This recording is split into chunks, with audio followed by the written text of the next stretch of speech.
disponibilidade e por dividir com a gente um pouquinho do que ela sabe, que é muito, e oferecer esse tempo para nós. E estamos aqui, Fabiane e Marcela, nossas coordenadoras da pós, e vamos aproveitar um pouquinho para ouvir a professora Maria Clara falando sobre a teoria de Sternberg. Maria Clara, muito obrigada pelo aceite, pela disponibilidade e por deixar a gente matar um pouquinho de saudade de você.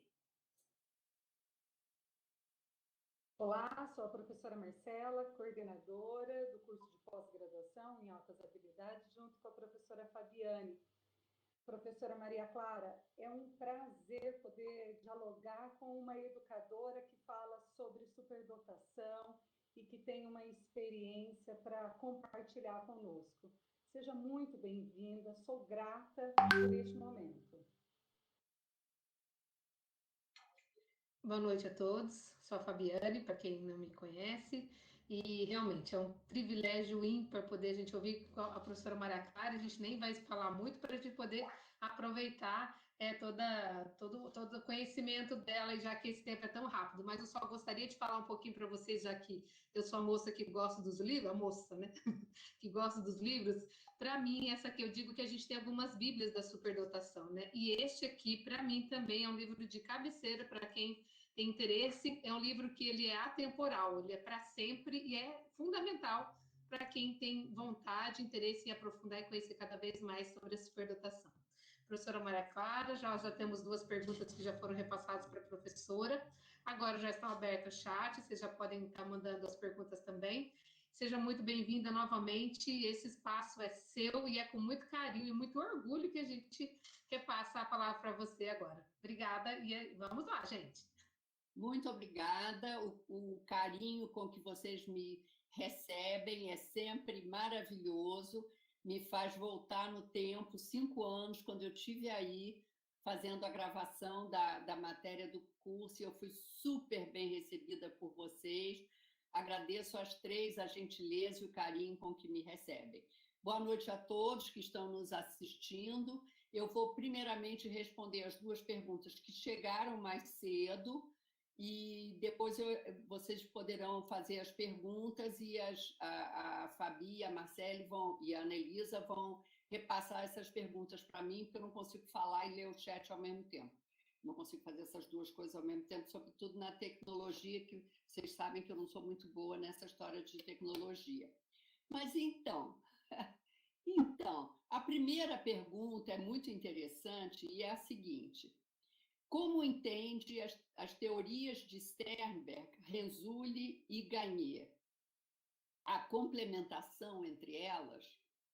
Então, essa pergunta é muito interessante e eu gostaria de começar dizendo que, por um lado, o que o Sternberg fez foi propor uma teoria sobre inteligência, que é uma coisa que teve tudo a ver com um determinado momento no mundo, as duas últimas décadas do século XX, em que um grupo muito grande de pensadores, sobretudo psicólogos e neuropsicólogos, resolveram definir inteligência. E o Sternberg foi um desses que definiu inteligência.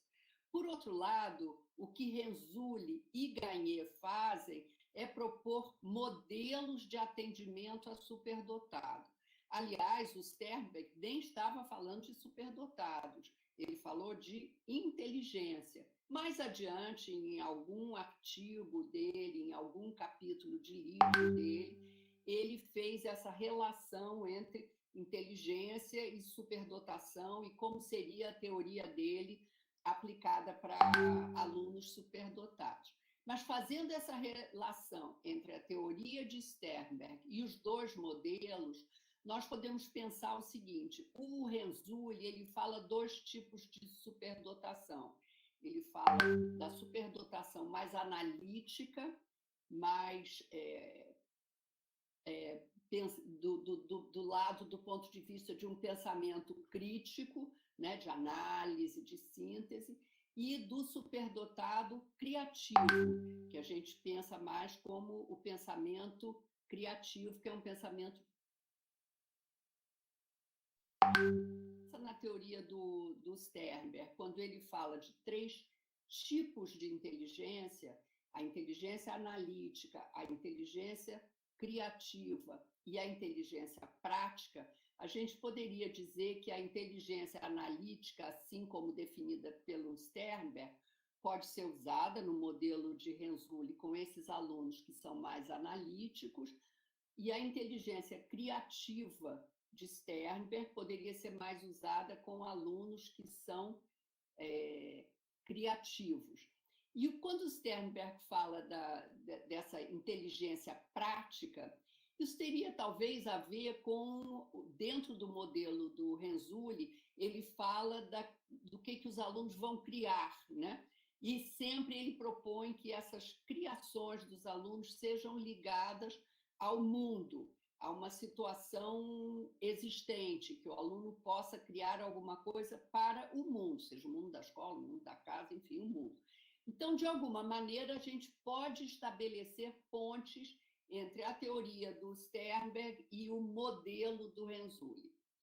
Por outro lado, se a gente for comparar com o Gagné, o modelo do Gagné, ele fala também na existência da superdotação mais, como ele chama de schoolhouse, é o tipo de superdotação daquele aluno que é muito bom nas coisas da escola. Tem uma relação com o que o Renzulli fala sobre o superdotado mais analítico. E o Gagné propõe que o outro é o talento, né? E eu acho que, de novo, poderia se fazer essa correlação. Mas a gente tem que lembrar que não são 3 teorias. Um está falando de uma teoria de inteligência e os outros 2 estão falando de modelos de atendimento de superdotados. Se a gente quiser comparar a teoria do Sternberg com alguma outra teoria, eu acho que é super interessante fazer essa comparação com também teoria de inteligência do Howard Gardner. Aliás, a teoria do Gardner foi publicada primeiro, em 83. Logo que ele publicou, o Sternberg foi extremamente crítico. Depois, num diálogo muito bom entre os 2, o Sternberg passou a entender e a gostar da teoria do Gardner. Existem vários artigos em periódicos daquela época, dos anos 80, em que eles batalharam a opinião de um e a opinião de outro, e depois o Sternberg publicou a teoria dele, também de inteligência. E nessa comparação, se a gente fizer uma atividade de análise, que é uma coisa que a gente propõe muito aos alunos superdotados, e o que é a análise? É comparar e contrastar 2 coisas. A gente poderia comparar e contrastar a teoria de Sternberg com a teoria do Gardner. Então, o que tem de semelhante nessas 2? Bom, os 2 propuseram uma visão de inteligência como uma interação entre o que o indivíduo traz e o meio ambiente traz. Todos 2 propuseram que essa inteligência existe nesse encontro da pessoa com o meio ambiente ou com a sua cultura. Então, isso são pontos muito semelhantes. Todos 2 publicaram nos anos 80, todos 2 publicaram nessa época de uma grande efervescência de visões de inteligência. Então, isso é o que os junta, o que é semelhante, o que é comparável.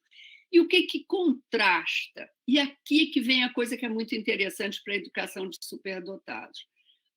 O Sternberg está falando de processos intelectuais. Então, ele fala do processo analítico, do processo criativo, né? Então, ele fala de processos. Paralelamente, o Gardner não está falando de processos, ele fala de conteúdos da inteligência. Então, imagino que vocês, se estão interessados em assistir uma palestra sobre superdotação, já devem conhecer alguma coisa, ou até muita coisa, sobre a teoria do Gardner. E ele, quando publicou a teoria, ele disse que seriam 7 inteligências, e mais adiante ele propôs que, na verdade, são 8. né? Inteligência linguística, lógico-matemática, musical, espacial, interpessoal, intrapessoal, naturalista, e eu devo ter pulado uma porque eu não cheguei na 8ª. Pulei alguma aí no meio do caminho, não sei mais qual. Mas ele está falando de conteúdo da inteligência. Então, alguém pode ser muito inteligente em linguagem e não ser muito inteligente na lógico-matemática. Ou eu digo sempre que eu tenho muita facilidade com linguagem, aprendo línguas com muita facilidade, mas a tal inteligência espacial eu acho que eu nasci sem, porque eu sou capaz de me perder dando volta no meu próprio quarteirão, ou entrando na PUC, que é um lugar onde eu estudei 4 anos e trabalhei 22 anos, e eu ainda me perco no campus. Então, assim, ele diz que isso são conteúdos. Então, o conteúdo da linguagem e o conteúdo espacial é essa capacidade de se localizar no espaço, etc. E ele não está falando dos processos. E o Sternberg está falando dos processos. Então, se a gente combina essas duas teorias, a gente pode trabalhar com um aluno com um conteúdo de linguagem e trabalhar nesse conteúdo de linguagem da inteligência linguística através de processos analíticos, processos criativos, ou a combinação desses dois processos que o Sternberg chama da inteligência prática, né? Então, isso é o que eu gostaria de responder sobre a primeira pergunta, e espero ter respondido o que me foi pedido. A segunda pergunta é a seguinte: como a teoria de Sternberg pode auxiliar as crianças com altas habilidades em casa neste momento? Bom, eu acho essa pergunta fascinante, porque eu acho que a gente tem, nas centenas de cidades brasileiras, crianças em situações as mais diversas, né? As mais diversas. Pegando a cidade do Rio de Janeiro, que é onde eu moro, as escolas particulares estão, muitas pelo menos, se não todas, funcionando num modelo híbrido, em que as turmas são divididas em 2, né? Uma ilha ou 2 grupos, ou 2 ilhas, ou, enfim, 2 bolhas, já foi chamado de várias maneiras. E, então, dessas ilhas ou grupos, o grupo A vai à escola numa semana e consegue ter todo o distanciamento necessário, com uso de máscara, de álcool, disso, daquilo, enquanto outro grupo está em casa recebendo as aulas através de vídeos e da aprendizagem à distância. Na semana seguinte, isso troca. Por outro lado, as escolas municipais não começaram ainda. Então, os alunos de escolas municipais, e a grande maioria desses alunos não tem como assistir aulas online, porque não tem computadores, ou quando tem alguma coisa, o telefone celular não tem Wi-Fi. Então, são situações muito diferentes. Eu não sei como é em Londrina, mas imagino que vocês estejam também numa situação de ter uma variedade enorme, e se a gente pensar lá do norte até o sul, do leste até o oeste, nós devemos ter situações mais várias. A única coisa que a gente tem que é comum é que a gente sabe que uma quantidade enorme de crianças está em casa. No começo foram 5 meses de todo mundo em casa, e de algumas escolas funcionando online e outras não, algumas escolas entregando um material impresso para os alunos, algumas escolas muito criativas, parece que tem um pouquinho de aula na televisão, em alguns lugares a televisão local está oferecendo algumas aulas, mas, na verdade, a gente sabe que essas crianças estão em casa. E estão em casa afetadas por essa situação de não estarem encontrando com os amigos, de não estarem socializando na escola, e esse é um pedaço enorme da escola, que é encontrar com pares, encontrar com professores, estar longe de casa para ter uma vida separada da vida do pai e da mãe, e de um momento para o outro, subitamente, essas crianças ficaram em casa, também em situações muito diversas. Em algumas casas que pai e mãe é médico, ficaram meses sem ver pai e mãe. Os médicos trabalhando no front de batalha, que é o hospital. E aí, com talvez uma avó em casa que é assim tão ruim ou pior do que eu na tecnologia, porque tem pelo menos a minha idade, ou com uma babá, ou com uma empregada que também não sabe usar o computador. Em outros casos, pai e mãe estão em casa, trabalhando de casa, precisando de um ambiente de silêncio, e essas crianças, às vezes, a casa não é bastante grande para cada um, ter um quarto à sua disposição. E mesmo que a criança tenha um quarto à sua disposição, são 4 paredes e esse espaço é muito pequeno para a criança. Quando nós estamos falando dessas crianças superdotadas, isso são crianças que pensam o tempo todo, que conjecturam o tempo todo, que muitas vezes, muito frequentemente, a criança superdotada tem uma capacidade de pensar, né? A sua capacidade de raciocinar, de ligar questões, altíssima, muito além da sua idade, mas muito frequentemente essa mesma criança está aquém no desenvolvimento socioemocional. A gente diz sempre que uma das características principais da criança superdotada é que ela tem um desenvolvimento desarmônico, né? Então, ela vai muito depressa nisso e fica para trás naquilo. Bom, aí voltando aqui ao Sternberg, o que a gente pode fazer com relação a propor atividades pensando na inteligência analítica do Sternberg? Então, vamos ver. Quando a gente estuda a teoria do Sternberg, a gente pensa, e ele descreve muito bem como é que é esse pensamento analítico, como é que é essa inteligência analítica. Ele diz que começa com a pergunta: qual é o problema? Então, nós temos um problema real. A gente, antes, trabalhando com base na teoria de Sternberg, a gente ficava inventando problema. Alguns problemas da vida real, a gente conseguia trazer para a escola, vamos discutir o lixo da cidade, ou vamos discutir o clima, mas agora a gente tem um problemaço, assim, que a gente tem que pensar, que é esse problema de uma doença, que é uma pandemia, porque essa doença está no mundo inteiro. Então, o que quer dizer pandemia, para início de conversa, né? As crianças tentarem buscar o significado dessa palavra. Por que é pandemia, não é epidemia, não é outro nome qualquer, né? Isso é a primeira coisa.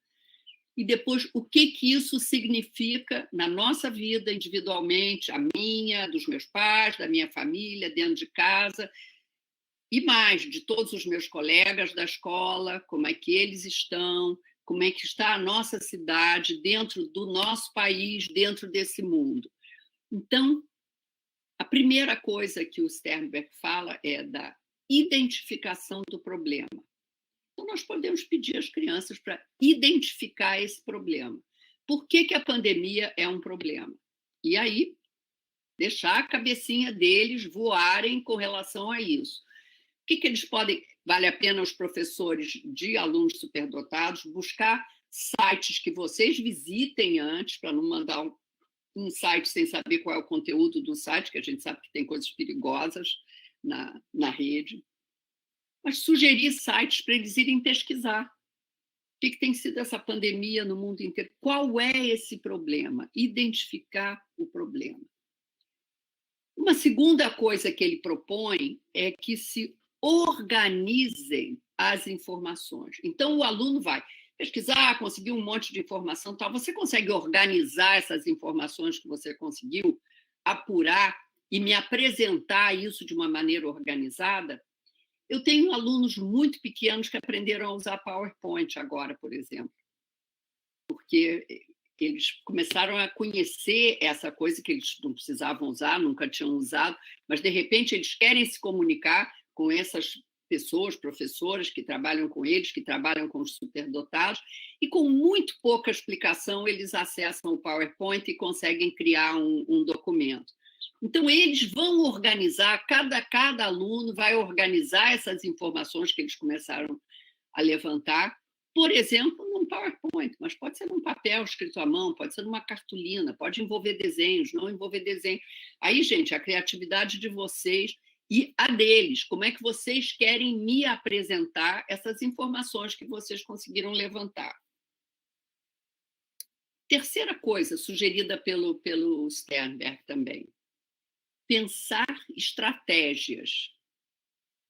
Então, dependendo dos problemas levantados, o aluno que levanta o problema de que ele não está podendo estudar, a gente vai pensar qual...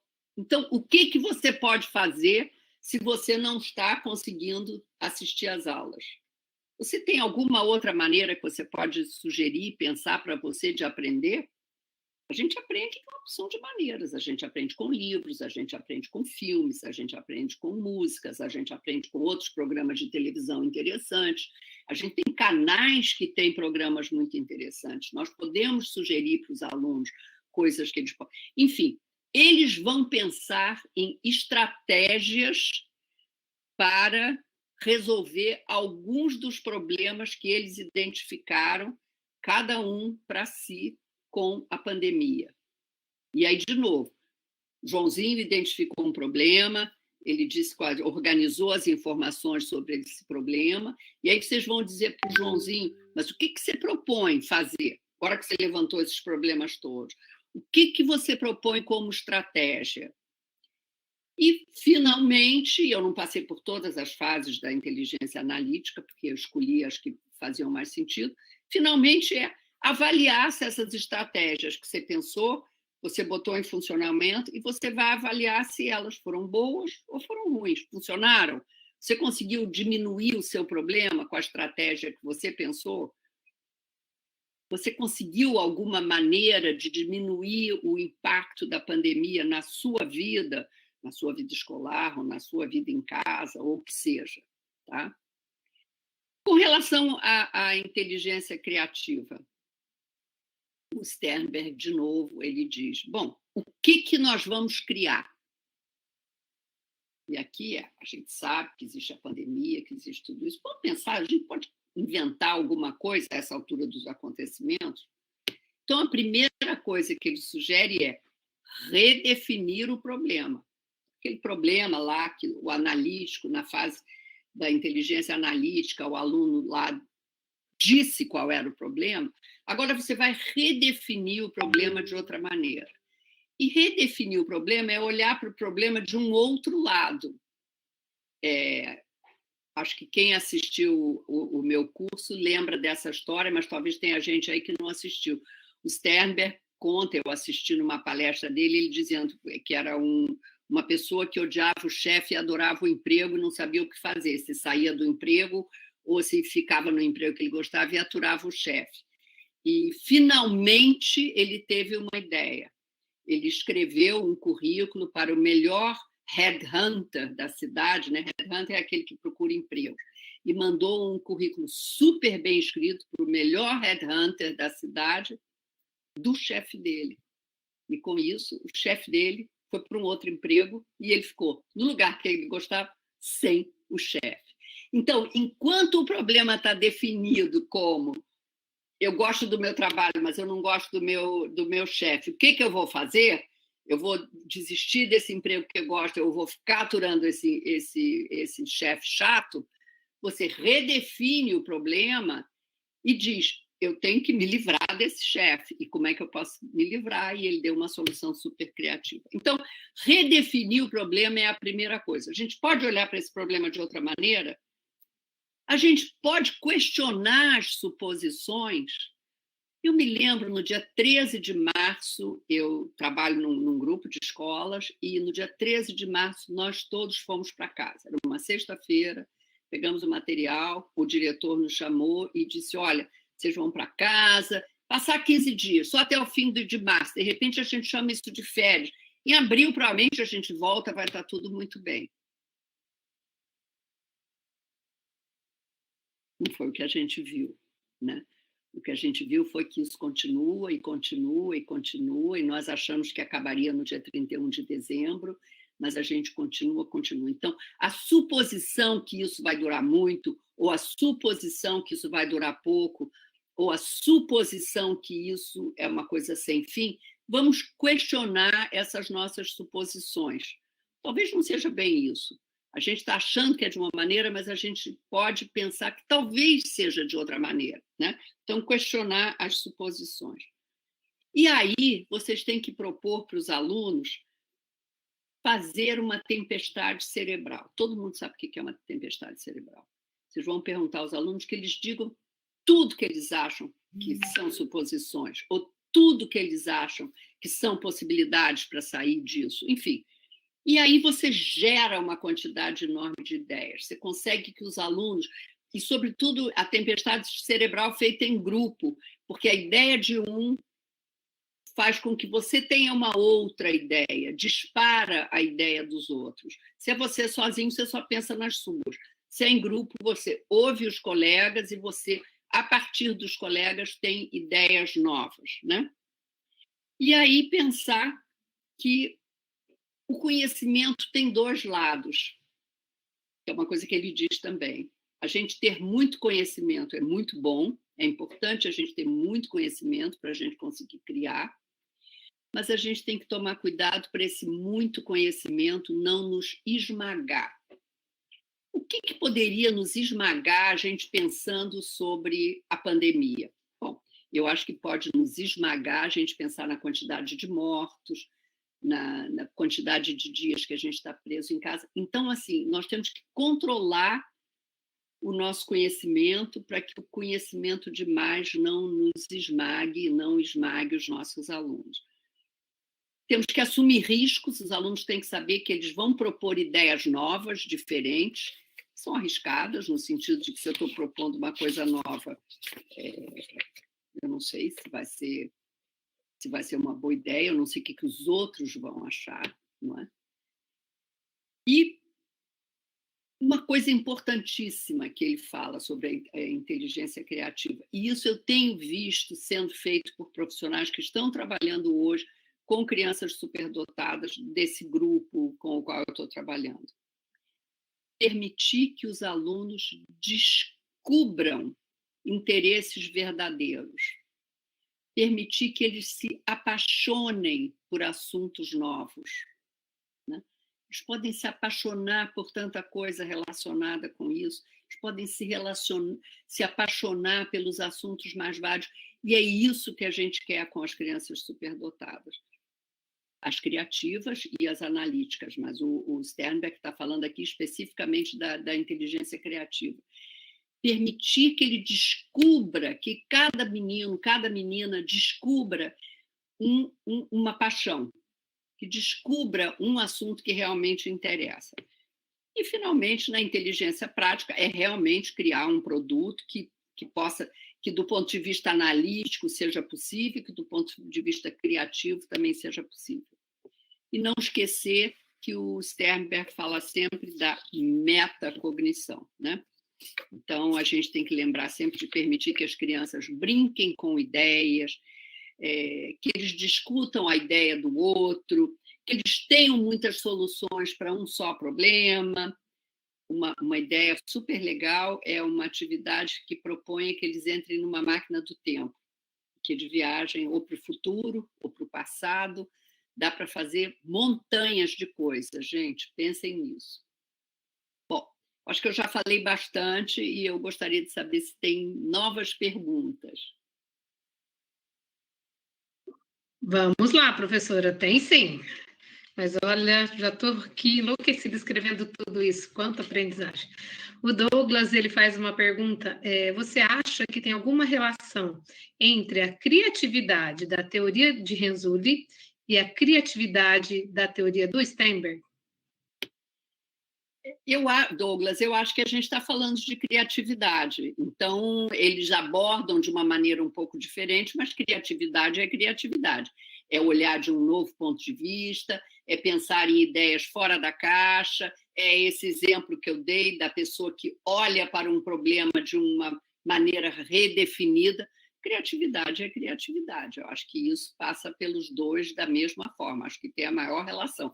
Por isso, eu acho que vocês, trabalhando com um modelo de Renzulli, podem usar a teoria de inteligência do Sternberg. Acho que essas duas são compatíveis. A Andressa Viana ela queria saber o olhar da senhora na identificação de crianças e adolescentes com altas habilidades, tendo em vista as múltiplas inteligências. Só lembrando que os alunos da nossa especialização, agora da 5ª turma, que é o motivo da gente estar aqui, a próxima disciplina deles será sobre o Gardner, né? Então, a professora vai falar porque ela... Mas já teremos também a disciplina que vai complementar daí, provavelmente.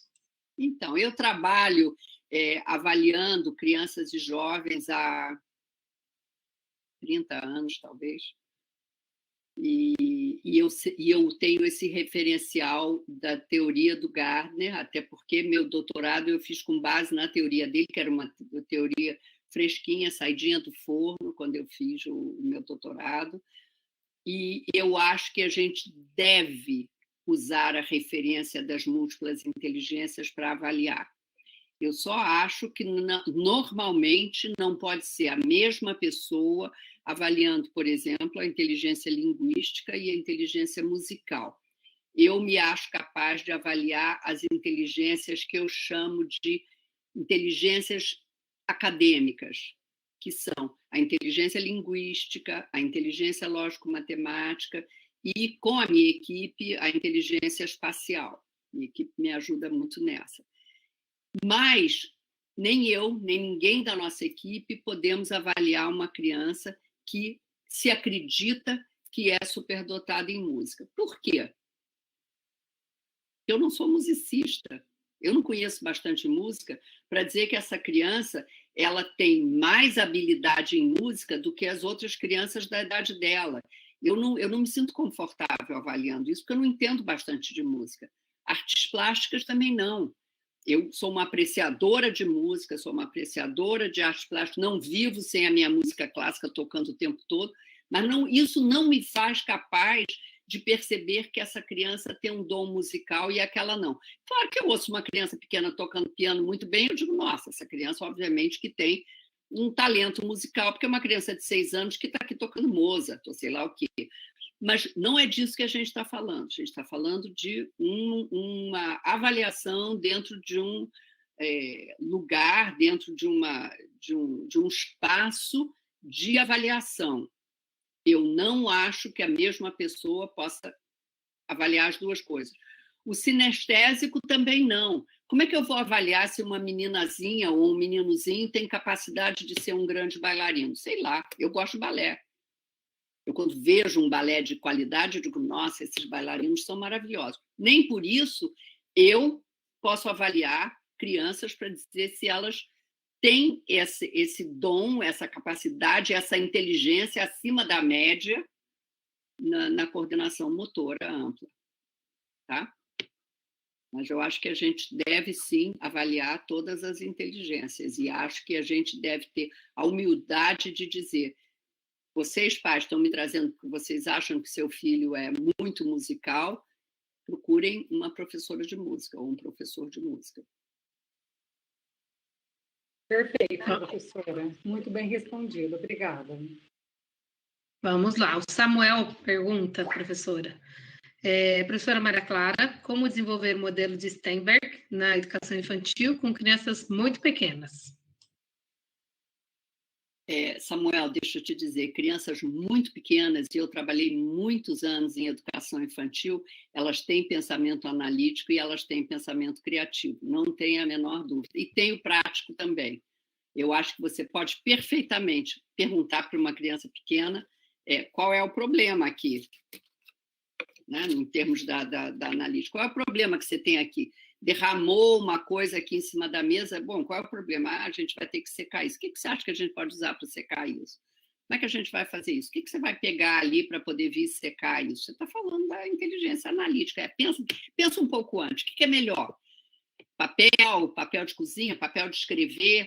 O que será que é melhor? O que a gente pode usar para secar esse marra aqui do seu leite ou da tinta aqui em cima da mesa? A criança vai pensar analiticamente o que é melhor. E as crianças mais capazes, com mais inteligência, enfim, crianças superdotadas, mas mesmo as outras pensam analiticamente e pensam criativamente. sem a menor dúvida. E pensam do ponto de vista prático também, elas fazem sugestões espetaculares.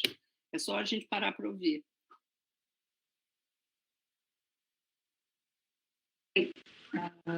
Professora Inês Raquel, gostaria de saber a sua opinião sobre identificação de adultos com superdotação. Inês, ótima pergunta. E até, professora, o Edson também, ele já parabeniza pelo conteúdo, ele diz que ele tem 35 anos, ele está em processo de autoconhecimento, descobrindo a superdotação na vida adulta. Daí veio a Inês e já, então, falando um pouco, né, da questão da superdotação na idade adulta. Então tá, vamos pensar nesse nome, superdotação, né? O que significa a palavra? A palavra significa mais dote. Você tem mais algum dote. Esse dote te foi passado pelos seus pais, pela sua carga genética, combinada com o ambiente onde a pessoa viveu e se desenvolveu, pequenininha, etc., que faz com que essa pessoa, que nós estamos chamando de superdotada, tenha um dote maior. Na minha cabeça, a gente deve chamar de superdotado crianças e jovens que ainda não estão participando de uma vida produtiva. Porque o que eu estou dizendo é que elas têm mais potencial, um superpotencial, um superdote, superdotação.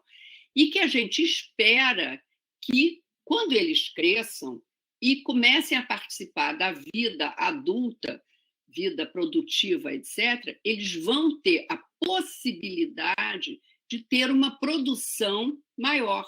Por quê? Porque eles vieram melhores, eles vieram com um super dote lá da infância, né? Identificado ou não, quando eram pequenos, mas o ideal é a gente identificar para que eles possam desenvolver ainda mais isso e ter a possibilidade de explorar várias coisas na infância e na adolescência, para que essas pessoas cheguem na fase adulta com um potencial maior de produção, de participação na vida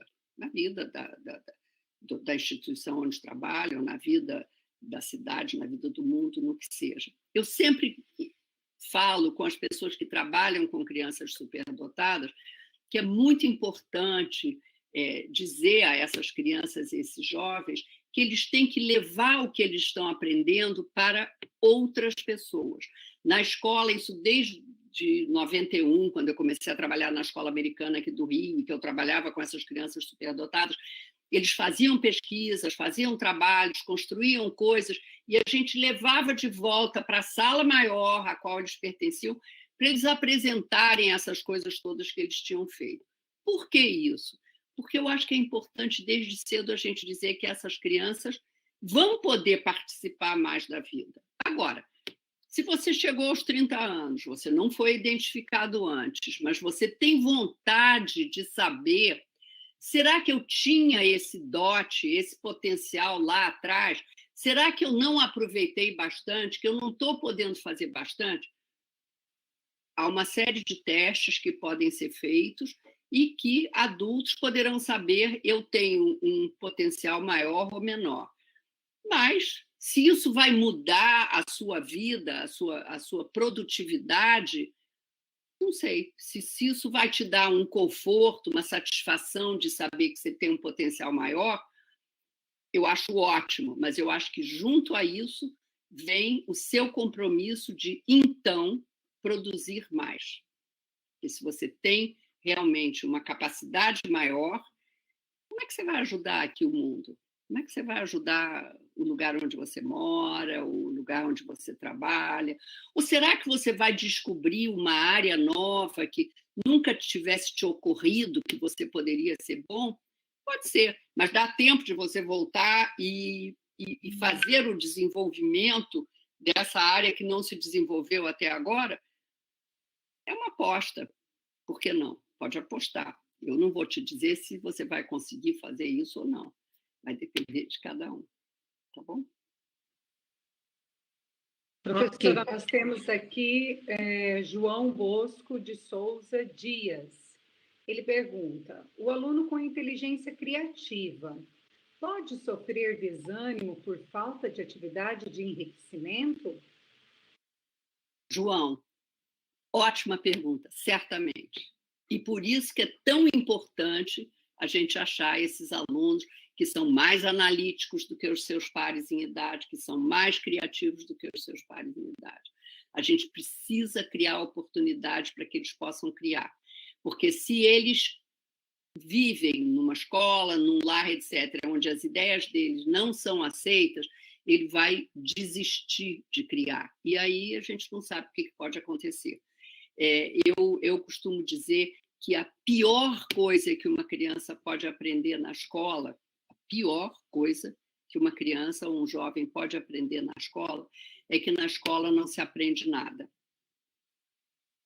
E se na escola o aluno não tem oportunidade de explorar novas fronteiras, de conhecer novos mundos, de criar coisas novas, ele vai aprender que aqui não é um lugar que se faz nada disso. Então, eu não quero ter nada a ver com escola. Também não quero continuar estudando, porque já aprendi que em instituições de educação não se aprende. Muito triste isso, né, professora? O Edson completa e traz uma fala, a pessoa que se colocou como que está em processo de identificação, se conhecendo, né? Ele coloca: eu desenvolvi muito bem algumas habilidades, porém, eu sempre me questionei de onde vinha essa gama de interesses e foco. E aí ele coloca: tenho até um lema, de astrofísica a crochê, sem limites para aprender. Concordo 100% com você. A gente não pode estabelecer limites.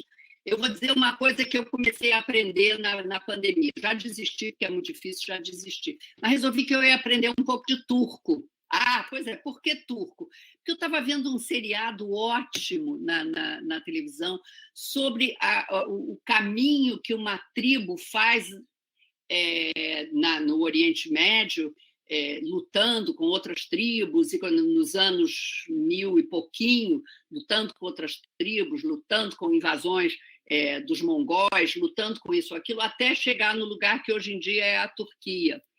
E eu comecei a ver como tinha a tradução, aliás, a tradução que eu consegui era em inglês, mas como eu falo bem inglês, eu li a tradução em inglês. Mas eu comecei a reconhecer as palavras, então eu já sabia mãe, pai, irmã, irmão, por favor, água, já estava com um monte de palavras aqui que eu já sabia em turco. Eu digo, por que não? De repente eu vou estudar turco. Desisti porque eu tinha muita coisa para fazer e o seriado acabou e eu aí não cheguei a aprender bastante turco. Mas por que não? De astrofísica a crochê. Exatamente. Turco no meio do caminho. Nós temos 15 minutinhos e não temos perguntas nesse momento. E aí a gente, então, fica o nosso desejo, professora Maria Clara, o que, do seu ponto de vista, o que toca a teoria de Steinberg na sua formação, na sua produção, e por que você fala com a boca tão cheia que é a ponto da gente gostar e querer aprender mais? Compartilha com a gente um pouquinho aí desse porquê. A Ana quer falar, vai, Ana. E antes dela começar, quando a gente começou, ela disse que faz 5 anos, me deu até uma taquicardia aqui, né? E aí enquanto ela falava, eu fui procurar, né? Porque, na verdade, são 2. Ela esteve aqui dia 1º de fevereiro de 19. Então foi pouco tempo. É que essa pandemia parece milhões de anos. E sabe o que? Assim, eu acho que a gente fica tão imerso nesse mundo, buscando coisas, né? E o afastamento, o distanciamento, mexeu tanto com a gente que parece que faz mais tempo, né? Mas hoje apareceu uma foto nossa com a Vera e está aparecendo, assim. Então, há 2 anos a gente está muito mergulhado nesse universo, organizando esse curso, dividindo essas coisas. E eu só queria dizer para vocês o quanto eu me emociono de ver aqui com a gente 98 pessoas ouvindo você falar, e o quanto toda vez que você fala, a gente fica apaixonada, né, meninas? Então, Você sabe que Thaís, a ida a Londrina foi uma coisa muito importante para mim. Primeiro, porque tive essa acolhida de vocês, depois, porque eu tive que fazer pela primeira vez essa história de dar aula para uma câmara, que eu achei uma coisa esquisita, tive que fazer, não tive jeito. Mas eu me lembro com um sentimento muito bom o meu passeio com a Fabi, que me levou para conhecer a cidade, que me disse, sabe por que se chama Londrina? Eu disse, não, nunca pensei, Londrina, sei lá, um nome. Ela disse, é porque foram os ingleses, então é uma palavra que vem de Londres. Eu disse, nossa, mas a minha avó materna era inglesa. Então, isso me tocou muito. Eu fiquei muito tocada pelo fato de que Londrina foi fundada pelos ingleses. Eu tenho memórias ótimas, e ainda bem que foi só 2 anos, mas vocês já podem me convidar de novo, porque eu acho que eu falei 5, porque eu estou louca para voltar, assim que puder. Virou Londres de portas abertas. Nossa pequena Londres, prontinha para te receber aqui. Pois é, eu vou aí visitar a pequena Londres. Mas, enfim, a teoria do Sternberg, eu fiquei muito imersa na teoria do Gardner quando eu estava nos Estados Unidos. Eu fiz meu doutorado entre 88 e 91, e a teoria do Gardner tinha acabado de sair, e eu fiz a minha tese em cima da teoria dele, e, enfim.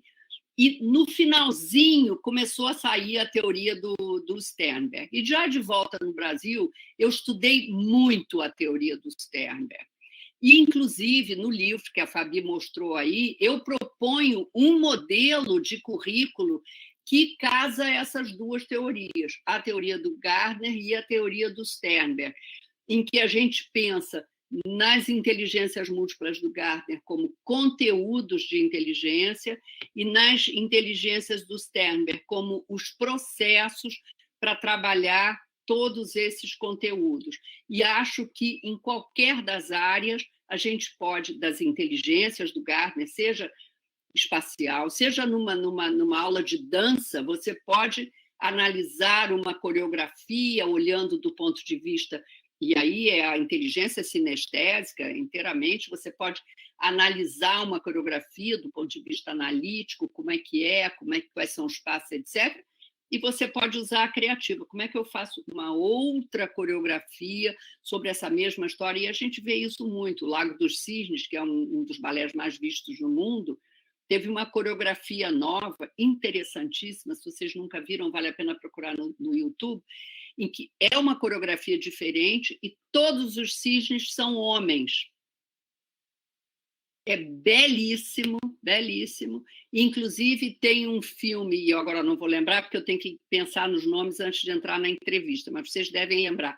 Uma história de um menino inglês que quer fazer balé, que o pai é contra, e que ele acaba fazendo balé. Como é que se chama? Meu time que está aí, Paula, por favor, como é que é o nome do filme? Mas, enfim, o final do filme é com uma cena desse balé, com os cisnes todos sendo homens.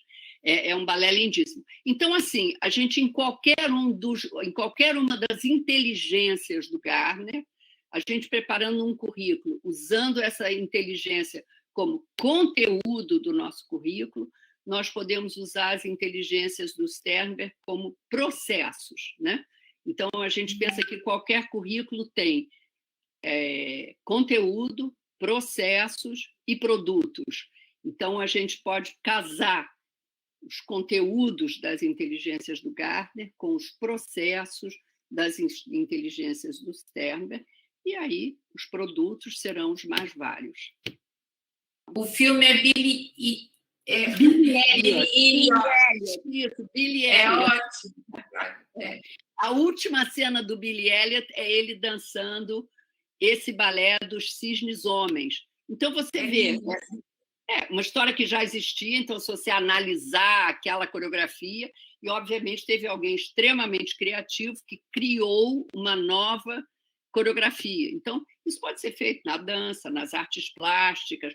Tantas vezes a gente dá um quadro de Picasso para as crianças olharem, né? Aquelas caras todas meio de lado, meio cubistas, etc. E aí diz, agora faz um retrato de alguém aqui da sala pensando no Picasso? Como que você faria? Então, você está com um conteúdo de artes plásticas, que é coordenação motora fina, sinestésica fina, com a espacial, e usando um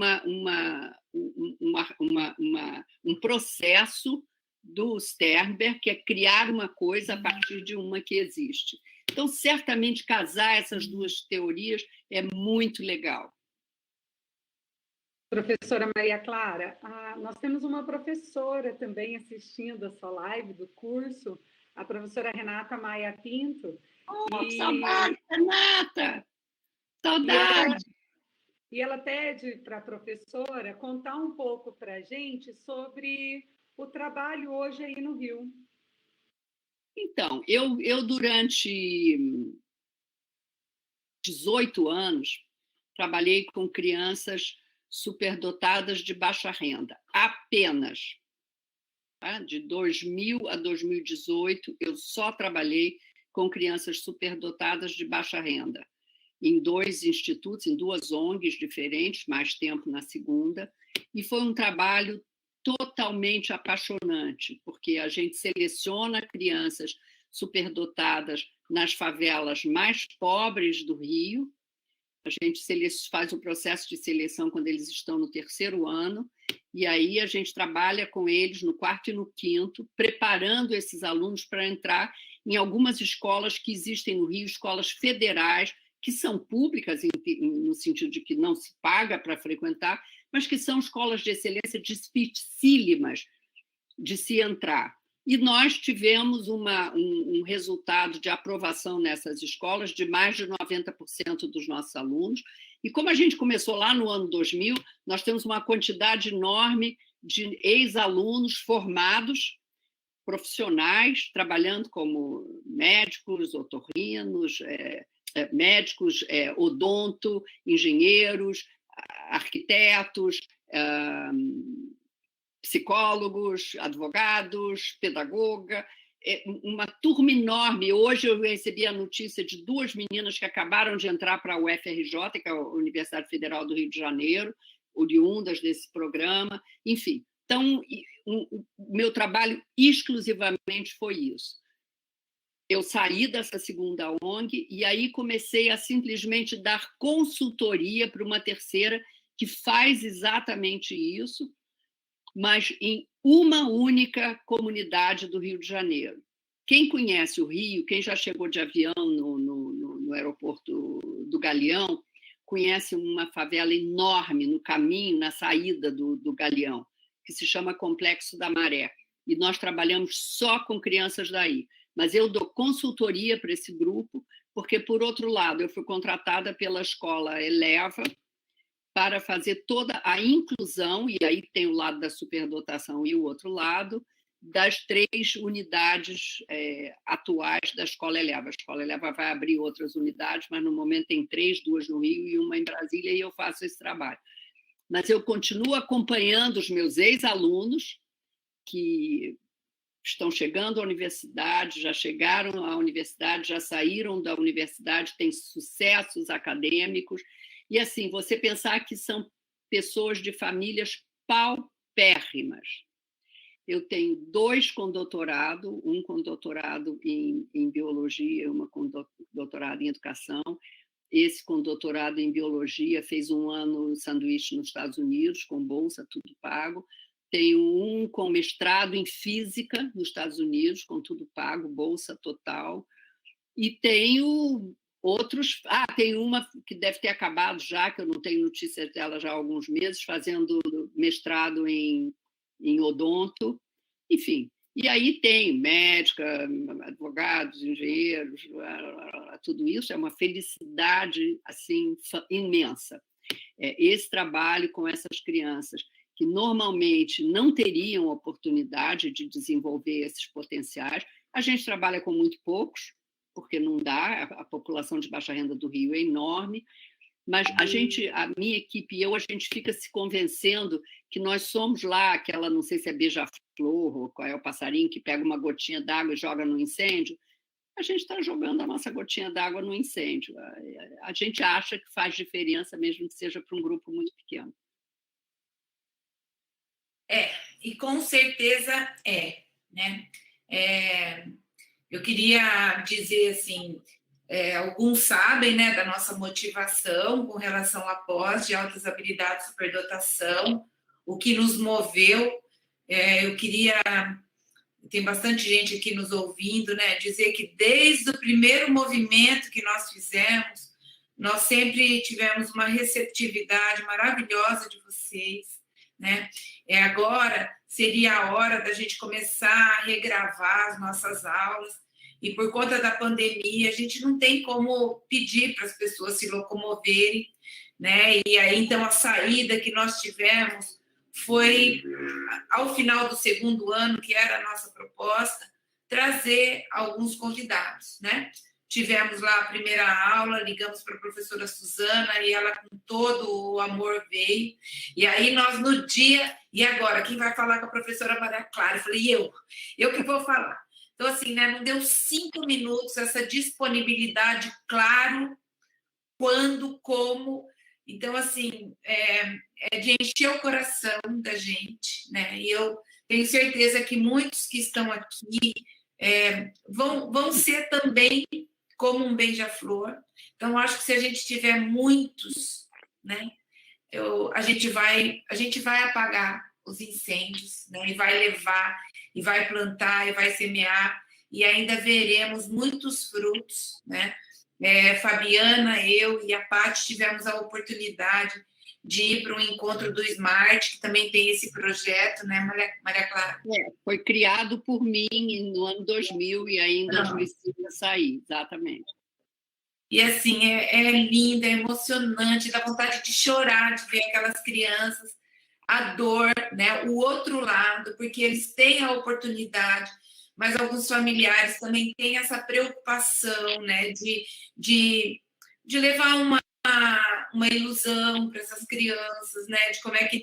Então, a gente que está muito envolvido, a gente sabe o quanto é importante, né, esse movimento, e a gente só pode agradecer, né, a Liliane está aqui, a Andressa Belota está aqui, a Renata está aqui, tantas pessoas, né, eu fui agradecendo aqui o pessoal, os professores, que eu tenho certeza que estarão conosco a hora que a gente começar, né, chegou a sua aula, e poder levar para essas pessoas que são interessadas, né, e que têm, de alguma maneira, essa relação com a superdotação, com as altas habilidades. Então, queria muito te agradecer. Eu fui escrever, né, o dia que eu falei com você, eu escrevi "Você é maravilhosa", porque eu acho mesmo, assim, né, o Abdu está ali te ouvindo, né, ficou encantada, ainda mais porque você ficou conversando em francês com ele. E eu acho que eu dei um espacinho ali, saiu o nome dela errado. Ela disse: eu não sou Luísa, eu sou a Maria Clara. Claro que eu sabia que era o corretor que me mata de vergonha. Maria Clara, você deixou muitas marcas em nós, né, meninas? E continua, assim, sendo uma grande inspiração para a gente. Então, eu tenho que te agradecer imensamente a oportunidade. Dia 21 ou dia 23, não sei, dia 21 é dia da criatividade, da inovação, né? Eu quero ver se a gente consegue fazer alguma coisa e levar essa luta de todos nós adiante. E sem vocês três, nada disso seria possível. Suas ordens, você sabe, meu coração está aí, um pedacinho aí nessa pequena Londres. Suas ordens. Foi muito bom estar aqui batendo papo com vocês. E se alguém quiser me mandar alguma pergunta também, vocês podem passar o meu e-mail. Se alguém tiver realmente uma pergunta que não conseguiu que eu respondesse, eu vou, dentro das minhas possibilidades de tempo, responder, tá bom? Nós vamos... imensa de vocês. Obrigada, professor. Nós vamos disponibilizar no chat, então, o seu e-mail, né? Você prefere pelo e-mail, né, professora? Ou pelo WhatsApp, tanto faz. Pode ser pelo WhatsApp também. Tá. Tiveram algumas perguntas que a gente não conseguiu colocar em função do tempo, o nosso tempo já acabou, e realmente é um privilégio, a gente aprende demais com você, é muito bom pensar a sua linha de raciocínio tão inteligente, é muito gostoso. Muito obrigada, professora. Um grande abraço. Essa voz maravilhosa. É maclara@hotmail, né? maclarasodré@gmail. Gmail. É. Ok. Muito Obrigada, obrigada, professora. Beijo. Saudades. Um abraço. Também, Até a próxima, então.